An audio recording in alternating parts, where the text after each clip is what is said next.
এইটা হচ্ছে আল্লাহ পাক দেখবেন। আল্লাহ পাক দেখবেন না তুমি কত বড় গরু জবাই করলা, কত রক্ত তোমার গরুর, কত গোশত তোমার গরুর, আল্লাহ পাক এটা দেখবে না। দেখবে তোমার তাকওয়া, আল্লাহর জন্য তুমি জবাই করতেছো নাকি নাম কামাই করার জন্য জবাই করতেছো।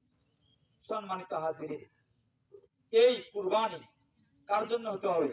আল্লাহ। কার জন্য ভাই? আল্লাহর জন্য। আল্লাহ রাব্বুল আলামিন বলে দিচ্ছেন, কুল ইন্না সালাতি ওয়া নুসুকি ওয়া মাহইয়ায়া ওয়া মামাতি লিল্লাহি রাব্বিল আলামিন। আল্লাহ পাক বলতেছেন, বান্দা বলো আমার নামাজ, আমার কুরবানি, আমার মরণ, আমার জীবন, আমার যা কিছু রয়েছে সব কিছু কার জন্য? আল্লাহর জন্য। সব কিছু কার জন্য ভাই? আল্লাহর জন্য। আল্লাহর জন্য। এই জন্য সব কিছু আল্লাহর জন্য করতে হবে, আল্লাহর পাকের নিয়তে করতে হবে, আল্লাহ পাককে সন্তুষ্ট করার জন্যই করতে হবে। বন্ধুগণ আমার, মাসলা সম্পর্কে ভাই বলছেন, তারপরে একটু দুই একটি মাসলা বলি। মাসলা ওই যে 7 ভাগে কুরবানি এগুলো, আর কুরবানি কখন কার উপর ওয়াজিব হয় সেটা তো মনে হয় ভাই বলছেন। সেটা হলো নিসাব পরিমাণ মালিক হতে হবে, নিসাব পরিমাণ মালের মালিক হতে হবে। নিসাব পরিমাণ কি? যে যাকাত, ফিতরা, কুরবানি, এই যে নিসাবগুলো রয়েছে প্রায় সব সেম, সব প্রায় সেম, একটু পার্থক্য। সেটা হলো যাকাতের মধ্যে আপনার যত জমি থাকে না কেন, এই জমি আপনার যাকাতের মধ্যে অন্তর্ভুক্ত হবে না। কিন্তু কুরবানির মধ্যে, কুরবানির নিসাবের মধ্যে আপনার গাড়ি বাড়ি বাদ দিয়ে এবং যতটুকু জমির ফসল হইলে আপনার 1 বছর সুন্দরভাবে চলতে পারেন, এই পরিমাণ জমি বাদ দিয়ে বাকি যত জমি আপনার অতিরিক্ত জমি থাকবে, এই জমিগুলো কুরবানির নিসাবের মধ্যে অন্তর্ভুক্ত হবে। বুঝছেন বিষয়টা? এতটুকু পার্থক্য এই নিসাবের মধ্যে। এই কুরবানি ফরজ, এই ওয়াজিব কতক্ষণ পর্যন্ত?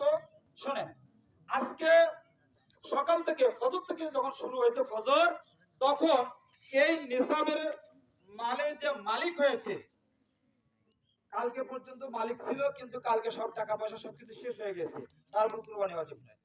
আজকে ফজর পর্যন্ত, ফজর থেকে নিয়ে আগামীকাল এবং পরশুদিন অর্থাৎ 12 তারিখ 12 জিলহজের মাগরিব পর্যন্ত যে ব্যক্তি এই 3 দিনের মধ্যে যে কোনো এক সময় যদি নিসাব পরিমাণ মালের মালিক হয়ে যায়, তাহলে তার উপর কুরবানি ওয়াজিব।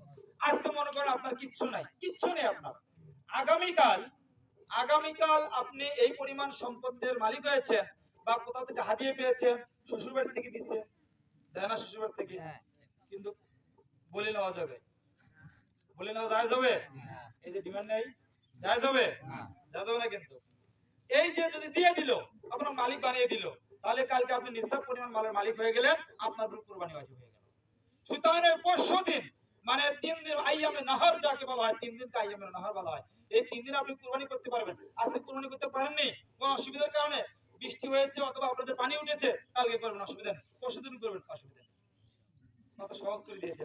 পরশুদিন মাগরিবের আগ পর্যন্ত যদি আপনি এইরকম নিসাব পরিমাণ মালিক হয়ে যান, 1 মিনিট আগেও যদি আপনি মালিক হয়ে যান, তাহলে আপনার উপর কুরবানি ওয়াজিব হয়ে যাবে। টাইম শেষ হওয়ার কারণে কুরবানি করতে পারবেন না, কিন্তু এই পরিমাণ টাকা, একটা কমপক্ষে ছাগল বকরি কুরবানি করার মতন যে একটা টাকা, এই পরিমাণ টাকা মূল্যের টাকা, একটা বকরির মূল্যের টাকা আপনাকে সাথে করতে হবে। এই হলো কুরবানির অবস্থা। তো বন্ধুগণ আমার, তাহলে আমরা কুরবানি সম্পর্কে সামান্য কিছু জানলাম। তারপরও ভাই যেগুলো বলছে যদি আপনাদের তারপরও কারো প্রশ্ন থেকে থাকে, আপনার নামাজের পরে জিজ্ঞাসা করবেন, ভাই আকিকাত দেওয়া যাবে কিনা। দেখেন, আকিকার কুরবানির ভাগ আপনারা কুরবানির মধ্যে দিতে পারবেন, কোনো সমস্যা নেই, কোনো সমস্যা। 7 ভাগ আছে না, 7 আপনারা গরু কুরবানি দিচ্ছেন, আপনার ছেলে মেয়ে যে আকিকা করতে হয়, তাহলে আপনার ছেলের জন্য 2 ভাগ নেবেন, মেয়ের জন্য 1 ভাগ নেবেন, নিয়ে এটি কয় ভাগ হয়ে গেল? 3 ভাগ হয়ে গেল। আরো কয় ভাগ থাকে? 4 ভাগ। আরো 4 ভাগ থাকে।